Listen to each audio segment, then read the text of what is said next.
Beleza, então, vamos lá, pessoal. Sejam todos muito bem-vindos. Boa noite. Vamos começar, então, a nossa aula sobre governança corporativa hoje, né? O que é governança? Por que ela é tão importante e muitas vezes negligenciada, né? Por grandes, pela maioria dos investidores. Porque é um assunto que ele não é tão, como se diz, tão gostoso, ele não é um assunto que as pessoas se interessem, né, por ele. Porque o que a gente entende sobre governança? Governança nada mais é do que entender que aquela empresa é idônea, ela é confiável, né? O menor sinal assim, de insegurança é sinal vermelho, entendeu? Então, se a gente tem ali qualquer indício de que não exista, por qualquer motivo, boas práticas de governança, e governança a gente fala da estrutura societária, né? Quem são as pessoas que fazem a gestão de toda aquela organização, né? De toda aquela empresa. Então, isso seria governança, tá? E aí a gente vai falar também sobre os tipos de ações, né? Final 3, 4 e 11, que estão totalmente ligadas com governança também, né? Quais seriam os segmentos ali, os tipos de listagem. Então, governança nada mais é do que um sistema formado por princípios, regras, estruturas e processos pelo qual as empresas são geridas e monitoradas. Então, você tem uma estrutura que ela faz toda a organização, né? Toda a modelagem, né? Daquela estrutura financeira. E o próprio Warren Buffett, né? Que eu já citei em várias aulas nossas, o Warren Buffett ele tem uma frase icônica que ele fala assim, que é impossível fazer um bom negócio com uma pessoa ruim. Né? Então, são coisas totalmente dissonantes. É como se você construísse um castelo, né? Você vai montando o seu portfólio, mas em cima de um castelo de areia. Se não existe uma em cima de areia, né? Você está construindo toda uma arquitetura em cima de areia. Né? A governança corporativa, se ela não é bem como se diz, organizada, né? Se ela não é bem modelada, ela pode colocar tudo a ruim. Então, um dos pontos que a gente se protege é a diversificação, né? Que a gente já falou também várias vezes. Né? Porque, pelo princípio da convexidade, o máximo que eu posso perder é o que eu coloquei naquela empresa. Mas o que ela pode multiplicar é infinito. Né? Ela pode ir para 100, 200, 1000%, 10 mil, é infinito. Né? Então, a gente vai estar literalmente julgando o caráter da empresa. Né? Desde o surgimento do negócio, a gente já pode exigir honestidade, né, da gestão. Né? Eu não quero me associar a pessoas que, de certa forma, têm indícios de que a pessoa não é idônea, não tem um bom caráter, não é honesta, né, para resumir aqui todo o arcabouço. Então, ela é um conjunto de normas que regula os interesses de todos os stakeholders. Stakeholders nada mais é qualquer pessoa que sofre influência daquela organização, seja ela interna ou externa, né? Os colaboradores, a assembleia, né, dos acionistas, os colaboradores, diretoria executiva, comercial, industrial, enfim. Né, o presidente, até os clientes, as pessoas que estão em volta ali, que aquela empresa consegue, de certa forma, alcançá-la, né, influenciar, enfim, de alguma forma. Então, tudo isso são stakeholders, né, qualquer pessoa que tenha, de certa forma, influência sobre aquela organização. Então, dando sequência, né, quais são os pilares de uma boa governança? A gente tem aqui alguns pilares, né? A governança ela é um sistema que incentiva, monitora e dirige uma organização. Né? Ela evita conflitos de interesses. Né? A gente vai analisar ali quem são os controladores, quem são as pessoas que detêm mais poder de controle dentro daquela organização. Né? Então, para isso, os pilares de uma boa governança, eu tenho. Oi? Alguém falou alguma coisa? Não, né? Pode, muta o microfone, fazendo favor. Beleza. Então, eu tenho os pilares de uma boa governança são transparência, né? O que visa a transparência? É evitar danos, né? É ter clara as informações, sejam elas positivas ou negativas, né? Às vezes acontece algum problema de custo de produção mais alto, algum fator macro, enfim, taxa de juros.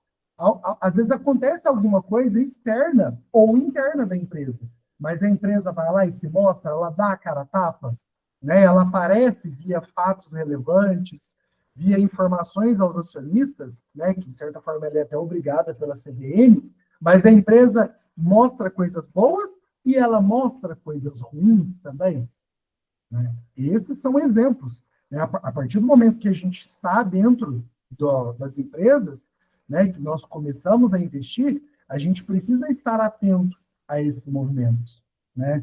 O que exatamente se passa dentro da empresa? E a gente vai conseguir saber através de uma boa governança. Ela não esconde dados, pelo contrário, ela se mostra, ela dá a cara a tapa. Um excelente, um excelente exemplo disso é a própria VEG, né, que ela sempre teve uma governança muito boa. A M. Dias Branco também, são bons exemplos de empresa. Engie, bom exemplo de empresa também, que eu posso citar aqui como boa transparência, né?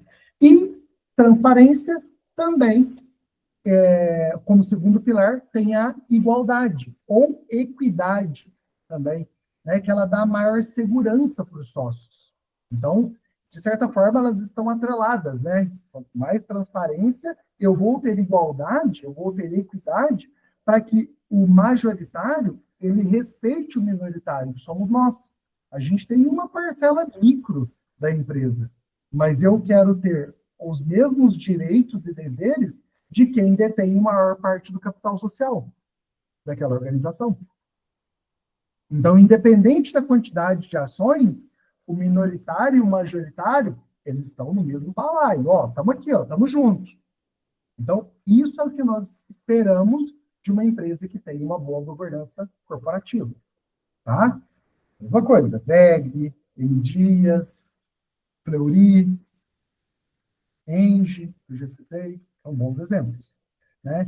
E se eu tenho transparência e igualdade, obviamente, eu tenho justiça. Né? Então, a empresa vai lá e ela presta conta para os seus stakeholders, para os seus acionistas minoritários, ela assume a bronca. É isso que eu espero de uma empresa. Né? Realmente, ela prestar conta, ela expor as informações de uma forma concisa, clara. Isso é que eu espero. Mesmo, às vezes, não havendo obrigatoriedade, mas a empresa vai lá no release dela, ela expõe que aquele momento que ela está passando é um pouco de dificuldade, mas a empresa está fazendo isso para poder resolver. Nós aqui, né, como maioria, todos nós aqui somos empresários, né, a gente entende que uma empresa, ela passa por momentos bons e ela passa por momentos ruins.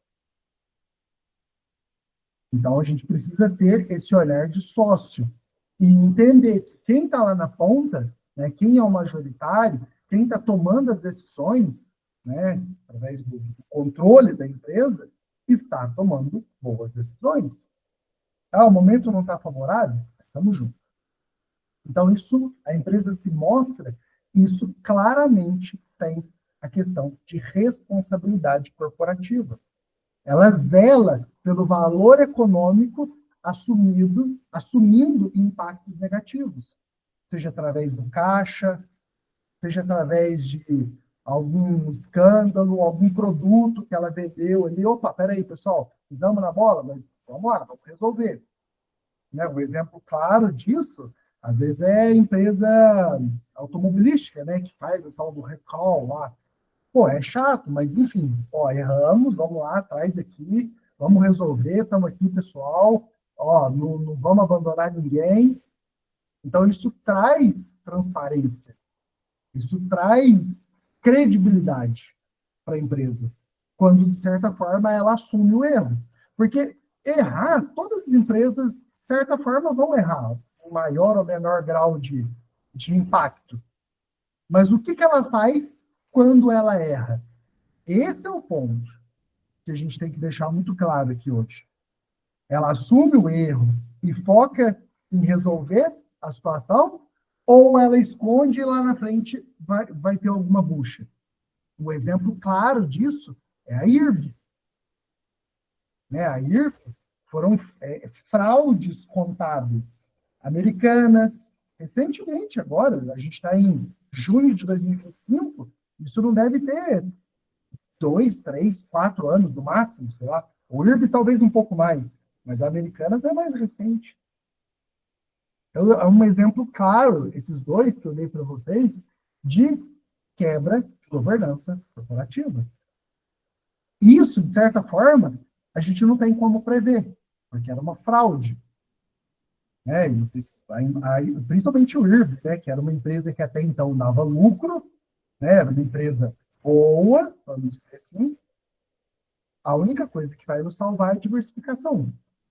A Americanas não, né? Porque já era uma empresa que dava prejuízo, então, de certa forma, acho que ela não estaria dentro da nossa metodologia aqui, né? De lucro constante, crescente, enfim. Mas a gente precisa estar atento, né? Zelar por esse valor econômico que foi aportado ali na empresa. Quando você coloca o teu capital, você está colocando literalmente o teu esforço, o teu tempo, a energia ali dentro. Você quer que, de certa forma, isso retorne para você, através de geração de valor. E nós estudamos dividendo, seja através de valorização da cota, bonificação, recompra, enfim. Né? A empresa ela precisa gerar valor para o acionista. Tá? Então, dando sequência aqui, quais são os impactos de uma boa governança corporativa? Vem através da geração de valor, né, que nós acabamos de citar.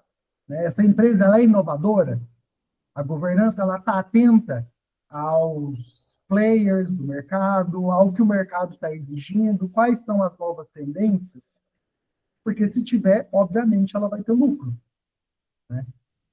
E ela tem uma boa reputação, ela se mostra, ela dá a cara a tapa, ela assume a culpa. Pô, aconteceu aqui um erro, pessoal, tá tudo bem, vamos resolver. Ó, estamos aqui juntos, tal. Né? Olha a Braskem, o que aconteceu? Né? Outro exemplo, pô, teve um bairro, se não me engano, acho que em Maceió, enfim, sei que era no Nordeste, uma cidade do Nordeste. Eu sei que parece que o bairro afundou lá e começaram todo mundo a se mudar e teve que uma galera sair vazado do bairro, virou um bairro fantasma na cidade. E aí tá lá na justiça, enfim, né? Não dá nem para entrar muito em detalhe, porque de certa forma eu não sou investidor, mas chega, né, as informações. Será que isso já não era, a gestão já não sabia disso? Os impactos que isso poderia causar? Então fica um questionamento. Então, a empresa ela é sustentável? A gente falou da Engie. Né? A Engie ela é uma empresa que veio, aos poucos, migrando para uma questão de energia renovável. Isso é uma tendência, o mercado exige isso. Ela vendeu as termoelétricas, que poluíam muito mais, e está investindo, né, em fontes de energias renováveis. Então, daí você já vê, né, qual que é o caminho que a empresa está adotando, para saber se eu coloco um percentual maior, se ela tem um peso maior na minha carteira. Isso tudo a gente vai ver através dos movimentos que a gestão faz. Uma empresa que ela tem uma boa governança corporativa, ela tem inovação, ela provavelmente vai ter mais lucro, talvez ela tenha mais margem, tenha mais moat, que são as vantagens competitivas, crescimento sustentável, ela vai ter também poder de barganha. Ela vai poder negociar com seus credores para tomar empréstimo mais barato, com seus fornecedores para tentar, de certa forma, negociar, conseguir um preço melhor, vai conseguir passar um preço um pouco maior para os seus clientes, eles vão aceitar pagar um pouco mais.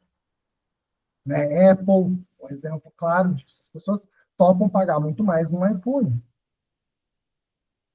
Porque, de certa forma, a Apple ela tem esse arcabouço, né, que foi construído através de anos, décadas, certo? Então, aqui eu coloquei uma parte mais teórica, né, para, de fato, a gente ter, né, entender como é que funciona essa questão organizacional, né? A governança corporativa, ela vem através da lei das SA, né, que é da sociedade anônima. Então, nada mais é a lei das SA que regular uma sociedade com vários sócios que não se conhecem. Pensa bem, eu não sei quem são os outros sócios da Fleury. Eu sou um dos sócios dela, mas eu não sei quem são os outros. Então, existe um estatuto social que ele faz, né, ele dá clareza sobre as regras, sobre os direitos e os deveres de cada stakeholder, de cada pessoa que participa dentro dessa organização. Então, ele é um conjunto de leis que veio para regulamentar uma sociedade com vários sócios, porque não necessariamente eles se conhecem. É bem provável que os controladores, as pessoas que têm a maior parte do capital social, talvez eles se conhecem, né? Existem empresas que são familiares, e aí, obviamente, né, se é da mesma família, mas a partir do momento que uma empresa abre capital, né, e aí a gente já vai ver ali a questão de novo mercado, nível 2, nível 1, tradicional, né, os setores, a gente vai ver que quanto mais para o novo mercado, maior o nível de governança, então maior transparência, maior igualdade, maior os controladores, eles valorizam os minoritários, a tendência de prestação de conta, de responsabilidade corporativa, ela vai aumentando. Então, na vida, tudo que eu posso é jogar as chances a meu favor. Quer dizer que, se eu tiver novo mercado, eu vou estar 100% coberto? Não necessariamente. Pode ser que sim. Eu estou jogando as chances a meu favor. Mas a IRB, que eu já citei o exemplo para vocês, ela era do novo mercado. E nem por isso a gente não teve uma bomba dessa, né? Eu não tinha IRB, mas poderia ter. Sem problema nenhum. Então, são formas da gente colocar as chances a nosso favor. E também não quer dizer que, se eu tiver uma ação do segmento de listagem 2 ou 1, também vai ser uma empresa ruim. Né? Os bancos, por exemplo, eles não são do novo mercado, né? Que a gente já vai ver logo na sequência. Mas eles são empresas, de certa forma, que têm todo esse arcabouço bem regulado. Né? Então, nós temos aqui, como é que funciona a questão da governança corporativa? Né? Tem a Assembleia Geral dos Acionistas, que somos nós. Né? Então, se eu tenho uma ação ordinária, final 3, eu posso fazer parte, eu tenho direito aos votos. A gente já viu isso em outras aulas. Mas o principal ponto não é ter direito a voto, até porque eu tenho uma participação quase irrelevante dentro da empresa. O meu objetivo final de tudo é ter as mesmas ações do controlador. Esse é o objetivo de colocar a ação ordinária para dentro da carteira. Final 3. Então, existe essa assembleia em que os acionistas eles vão fazer lá, votar, né, as tomadas de decisão, para onde a empresa vai, o caminho dela. Fora dessa estrutura societária aqui, para baixo, eu tenho ou não, vai depender se a empresa é maior, enfim, o Conselho Fiscal, que é quem fiscaliza, né, a questão dos números ali, a parte mais financeira mesmo da empresa. Logo abaixo da Assembleia dos Acionistas, eu tenho o Conselho de Administração, que são conselheiros, pessoas que podem ser de dentro da empresa ou fora, a gente já vai ver daqui a pouco. Né? Existem algumas regras ali de acordo com o segmento de listagem. Esse Conselho de Administração, que vai ter ali 6, 10, 8, 10, 12 conselheiros, eles podem sofrer auditorias tanto interna, de dentro da empresa, ou externa, né, que no Brasil, se não me engano, não sei se no Brasil ou no mundo, acho que no Brasil só tem 4 empresas grandes que fazem esse trabalho de auditoria. Ernst Young, enfim, acho que é KPMG, enfim. Conselho de administração, abaixo o presidente. Então, o presidente da empresa, ele manda em toda, ele faz a gestão de toda a organização, mas vocês podem ver que ele se remete ao conselho de administração e se remete à assembleia dos acionistas. Então, existe todo um arcabouço que faz essa estrutura organizacional funcionar. Né? E, cara, daí da presidência ali, aí abre, né? As diretorias, administrativa, comercial, industrial, área de marketing, aí cada empresa vai ter a sua particularidade. Mas, de modo geral, é assim que funciona. Então, a gente já viu, né, que ações ordinárias, final 3, né, ela tem muito mais alinhamento de interesse entre os sócios. Né? Ele tem direito a voto, mas o ponto aqui nem é esse, né? Porque, como eu falei, nós somos minoritários, então o nosso voto acaba sendo praticamente irrelevante. Né? Principalmente porque, como a gente diversifica muito, então acaba que não faz tanto sentido. Né? Aquela empresa ali dentro da nossa carteira vai ter um percentual de quê? 2, 3, 4, 5% máximo. Então não faz tanto sentido a gente ficar indo lá, né, votando, enfim, estudando ali minúcias. É mais para a gente realmente dar um passo antes. Antes da gente começar a analisar, a gente vai ver, opa, essa empresa aqui tem uma boa governança? Então, check. Aí, beleza, eu vou para os outros pontos, né? Lucro consistente, crescente, dívida equilibrada, qual que é o guidance da empresa, para onde ela está indo, onde ela está reinvestindo, enfim, a gente vai estudar a empresa, né? Mas antes a gente tem que dar esse passo. Porque sem esse passo da governança, tudo que vem depois não serve para nada. Algum de vocês aceitaria ser sócio do Ike Batista?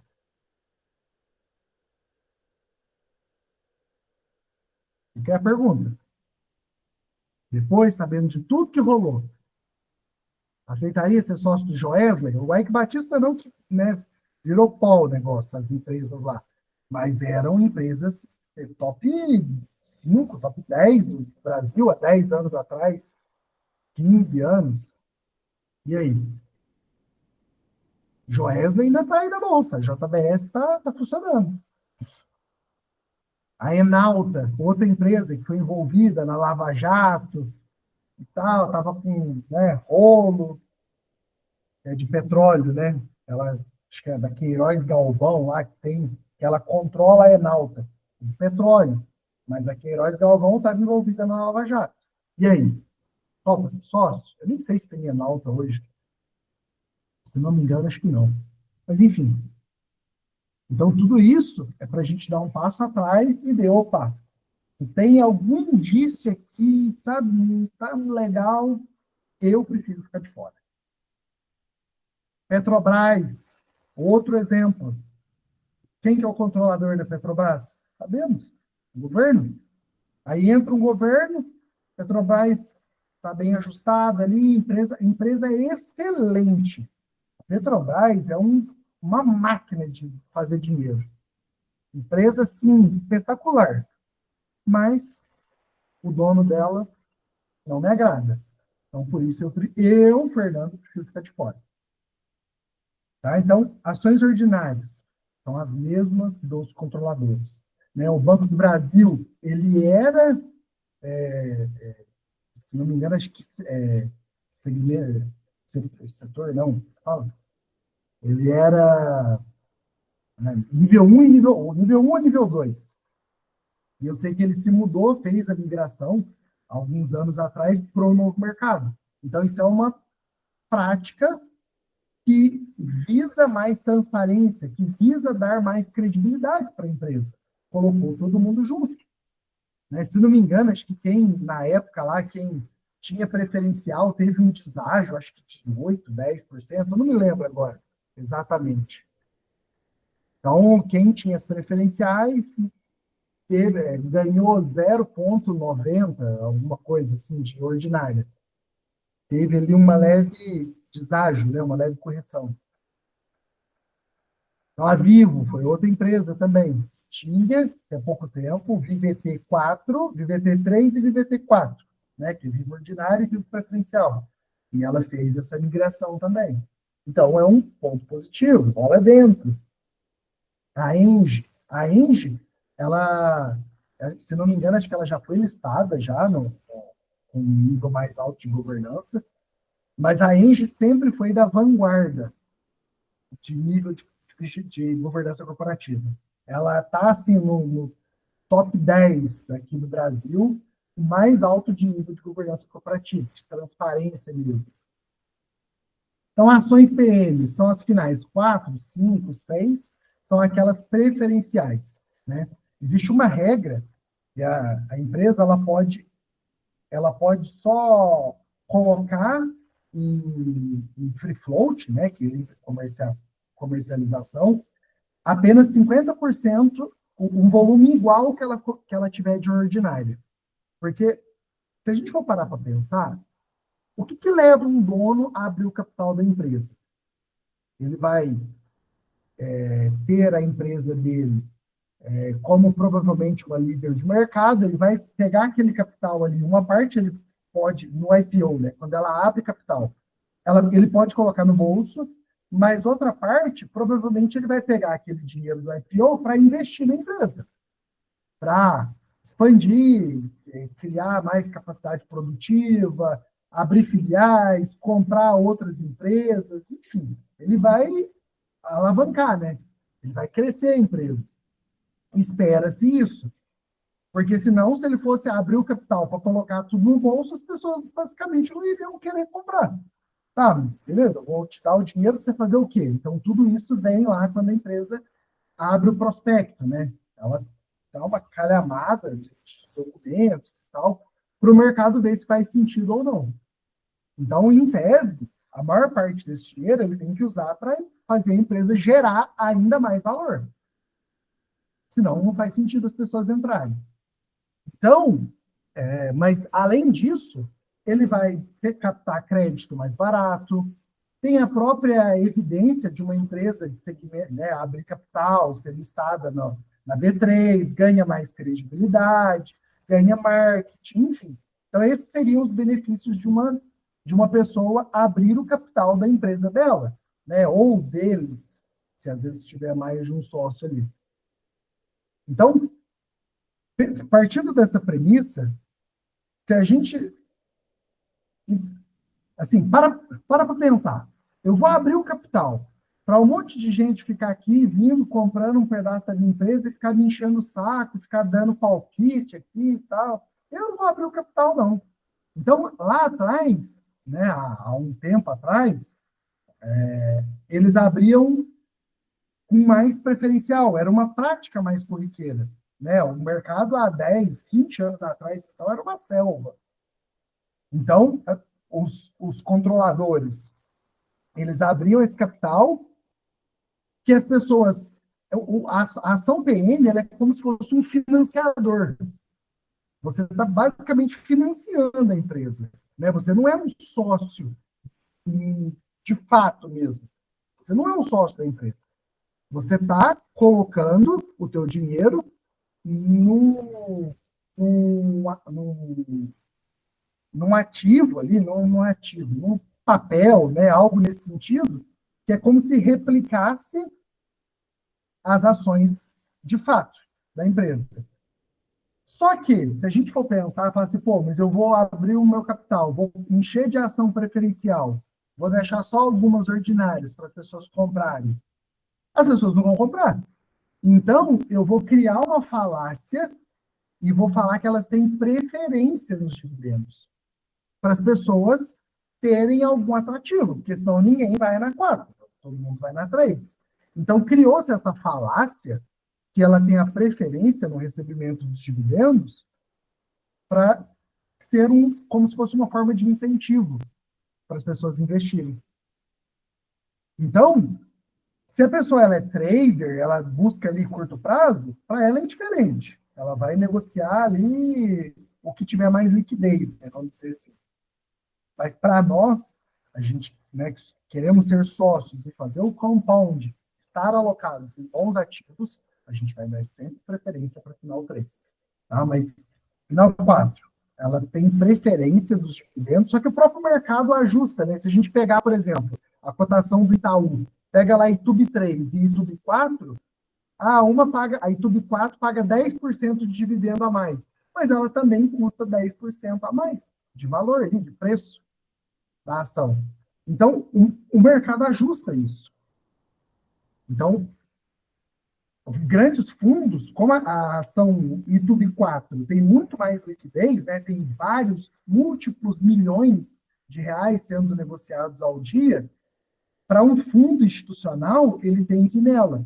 Porque, se não me engano, a Itub 3 ela tem 1 milhão e pouco, são poucos milhões negociados por dia.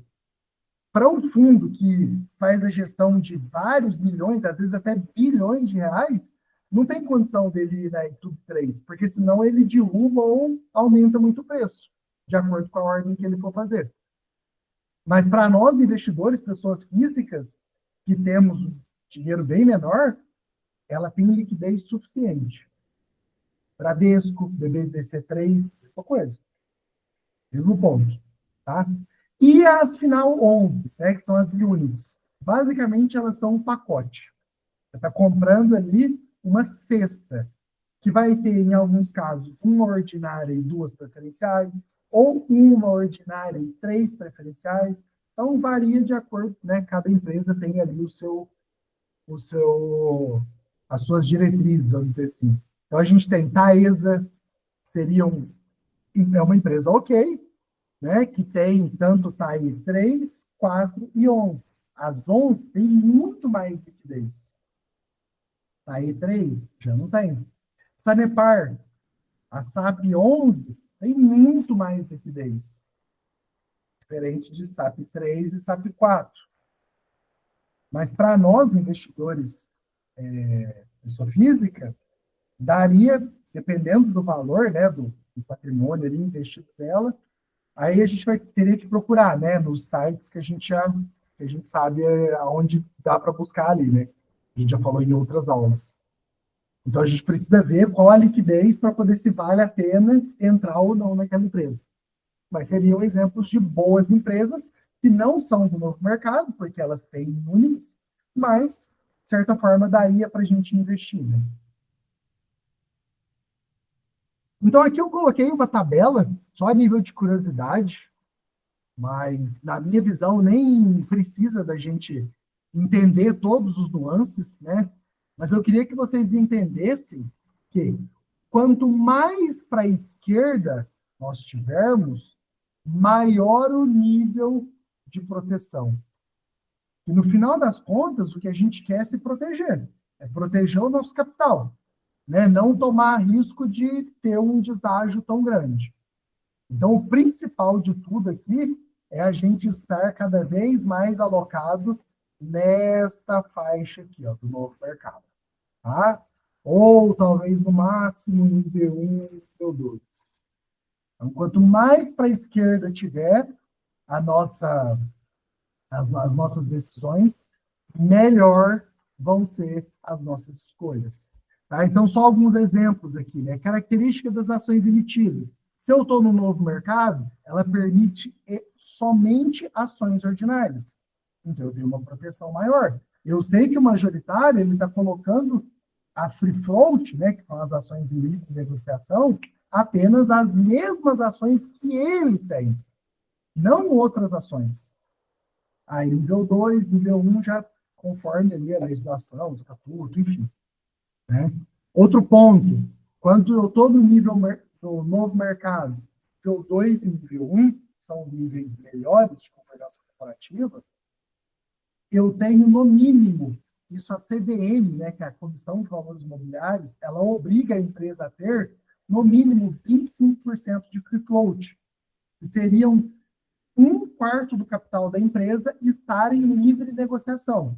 O controlador pode ter 75% da empresa, mas ele tem que disponibilizar para o mercado, para todas as pessoas comprarem, no mínimo 25%. Ah, mas se a empresa, sei lá, oferece 25%, depois ela começa a recomprar, a CVM vai lá e aciona ela, até ela ter esses 25%. Então, de certa forma, é uma maneira da gente se proteger. Né? A Blau, se não me engano, ela está com esse impasse agora, a CVM está em cima dela. Porque o nível de free float dela foi uma dessas que abriu o capital há menos tempo na Bolsa. Se não me engano, ela tem 4, 5 anos no máximo. Foi na última leva de IPOs que nós tivemos aqui no Brasil. Ela é uma farmacêutica e está com free float baixo. O controlador detém muito. Então, vocês concordam comigo que o risco de uma OPA, que é o fechamento de capital, uma oferta de aquisição, ela é maior? Porque se o controlador detém mais, ele vai lá e chega e os minoritários ficam meio que de mãos atadas. Diferente de uma loja Renner, por exemplo. A Renner, quase todo o capital dela é pulverizado a mercado. Ela acho que não tem nenhum grande controlador, assim.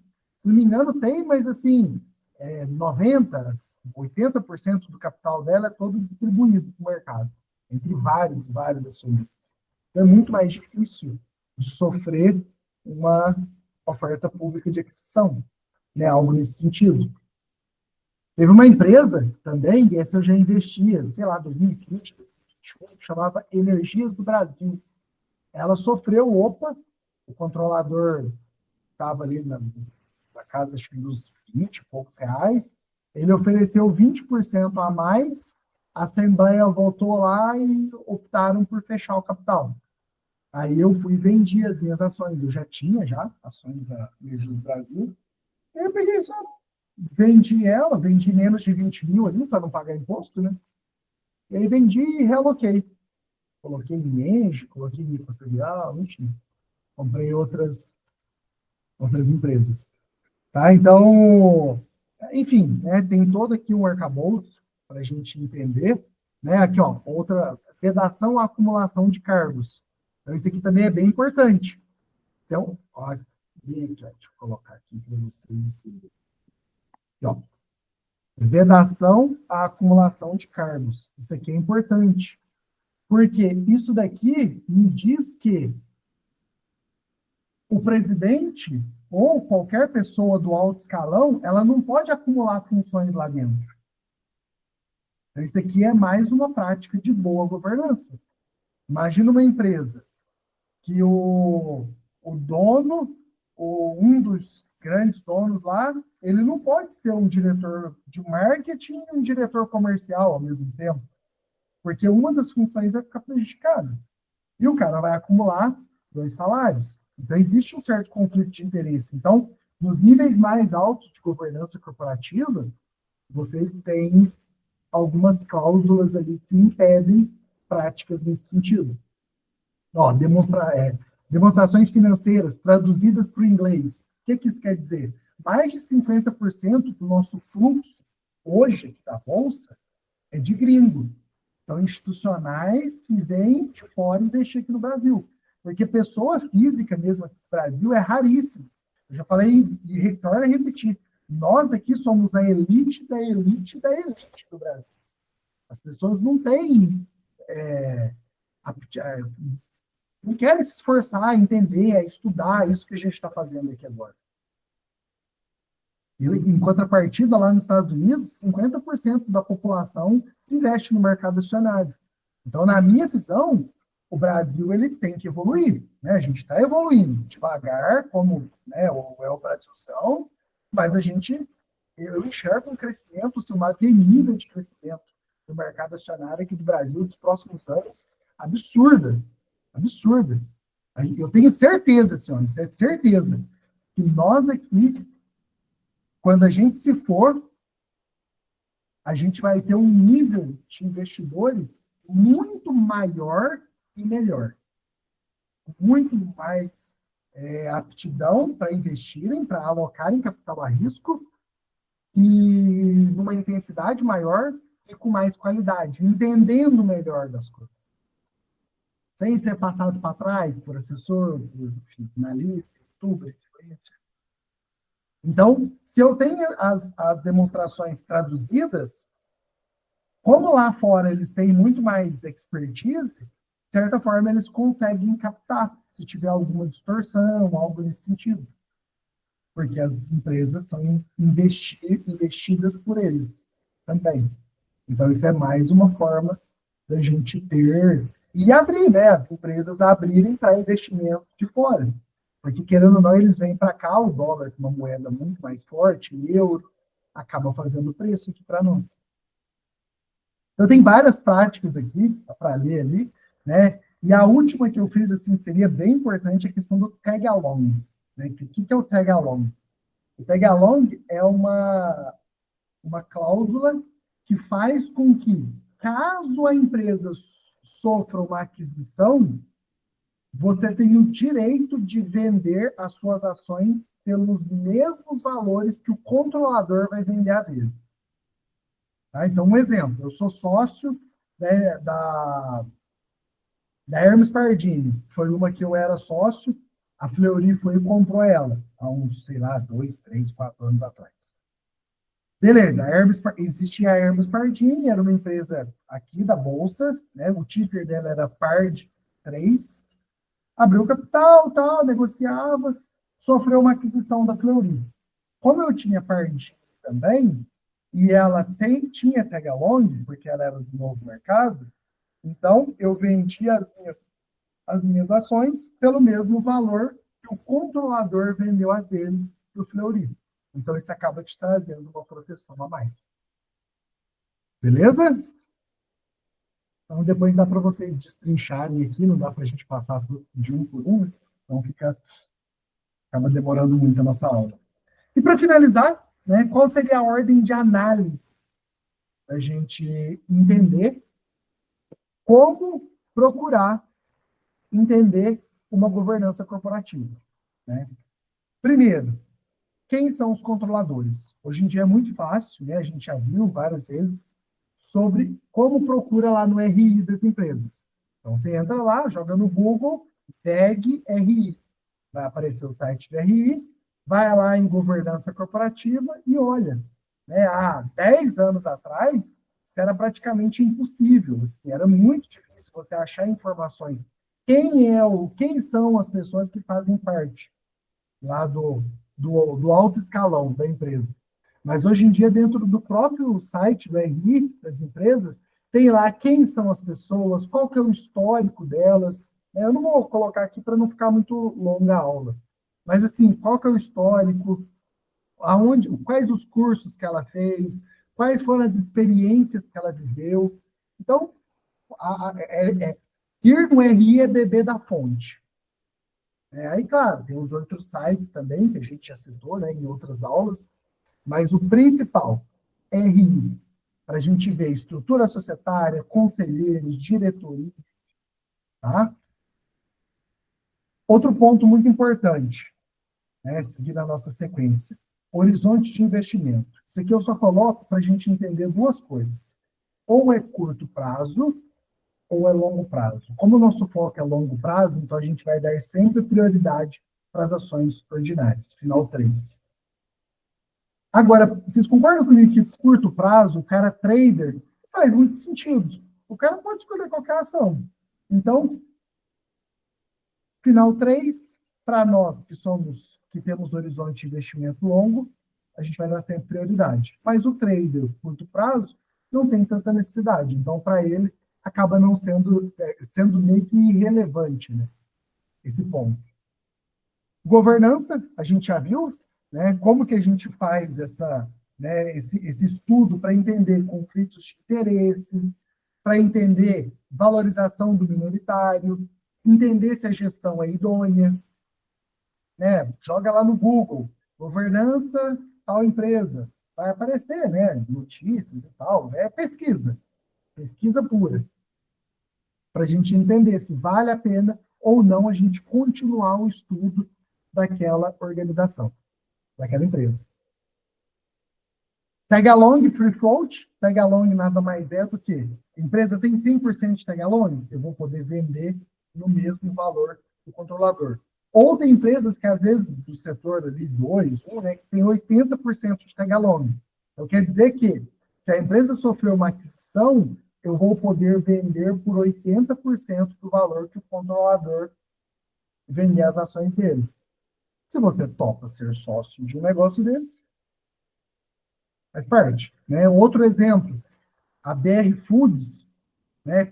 Hoje existe a BR Foods, mas há, sei lá, 10 anos atrás, foi em 2009, 15 anos já, existia a Sadia e a Perdigão.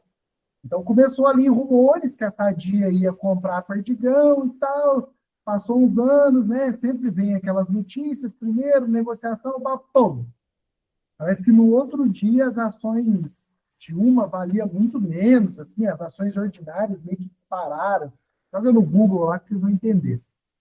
Então, esse é o risco de governança. É aquela coisa. A governança, ela é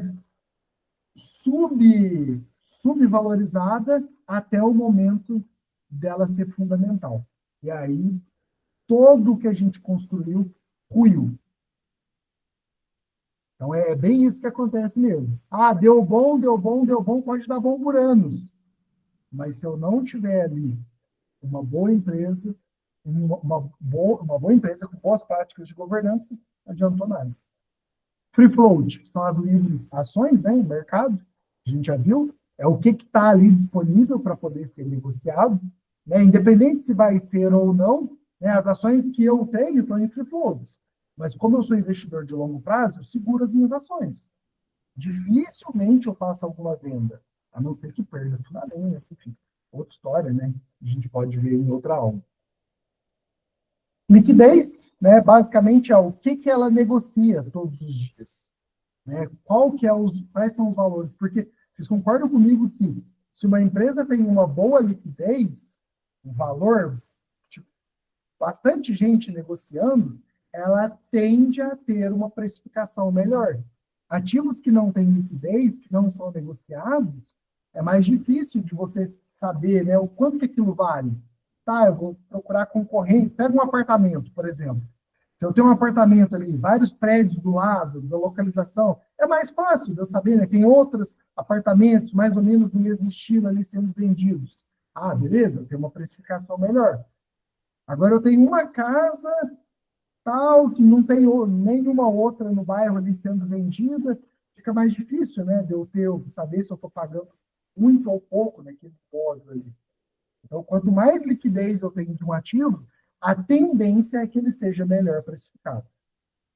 Tá? Então, só depois de todo esse arcabouço que a gente criou, aí eu vou ver lucro, dívida, potencial de crescimento, guidance, eu vou olhar outros pontos. Né? Então, se eu tenho uma tríade, pega longo, free float e liquidez, obviamente esse triângulo eu me protejo. Eu estou jogando as chances a meu favor, que é tudo que eu posso fazer na vida. É jogar as chances a meu favor. Então, basicamente é isso. Tá? Eu termino essa aula falando para vocês, né? Ter ordinárias não é direito a voto, não é não é querer agir, influenciar, dar palpite, dar pitaco dentro da empresa. É querer se proteger. Quanto mais a gente tiver esse olhar de governança antes da gente olhar os outros pontos, eu vou estar jogando as chances a meu favor. Beleza, pessoal? Vamos finalizando, então. Eu vou finalizar aqui a gravação e a gente fica para as perguntas, tirar dúvida e bater o papo. Tá? Deixa eu só finalizar aqui.